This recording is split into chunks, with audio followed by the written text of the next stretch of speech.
chceli poprosiť, že kto má záujem, aby s nami ešte minútu zostal. Samozrejme, je to dobrovoľné, predstavenie sa už skončilo, čiže to má kľud, môže odísť. Ale napriek tomu by sme vás chceli požiadať, aby ste s nami zostali.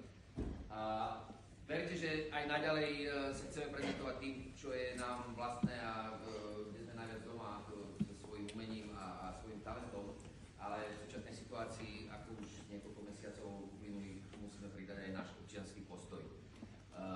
Znak toho, že nechceme a nemôžeme zostať ticho, myslíme si, že ani pre našu spoločnosť a pre našu budúcnosť už je nebezpečné dostávať. A želáme si, aby v tejto krajine bolo aj zdravotníctvo, školstvo či ochrana prírody pre všetkých.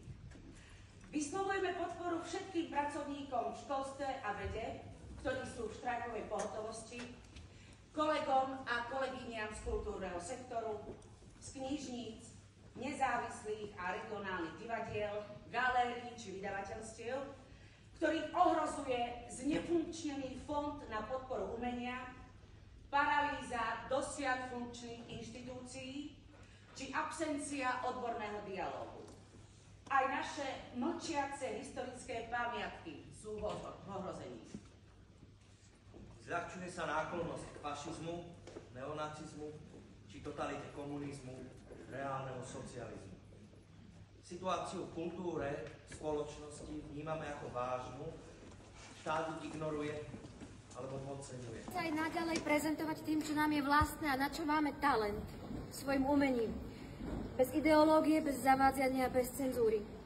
Ako zamestnanstvo Slovenského národného divadla sme sa pripojili ku koordinovanému hnutiu kultúrnej scény na Slovensku s názvom Kultúrny štrajk.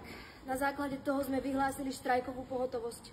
Už mesiace čítame po každom predstavení prehlásenie a nemôžeme v tom prestať.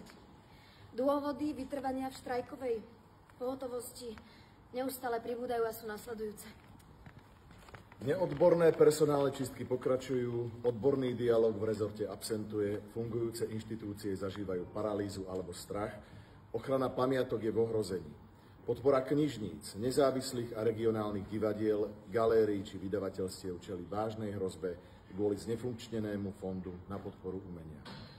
Zastrašovanie ľudí v kultúrnom sektore sa prejavuje trestnými oznámeniami či diskreditáciou práce jednotlivcov aj celých zoskupení. Zľahčuje sa náklonnosť k fašizmu, neonacizmu či totalite komunizmu, reálneho socializmu. Pomalé posúvanie hraníc akceptácie totalít môže mať pre spoločnosť fatálne následky. Umenie sa zneužíva na rozdeľovanie spoločnosti. My však chceme byť divadlom všetkých a pre všetkých.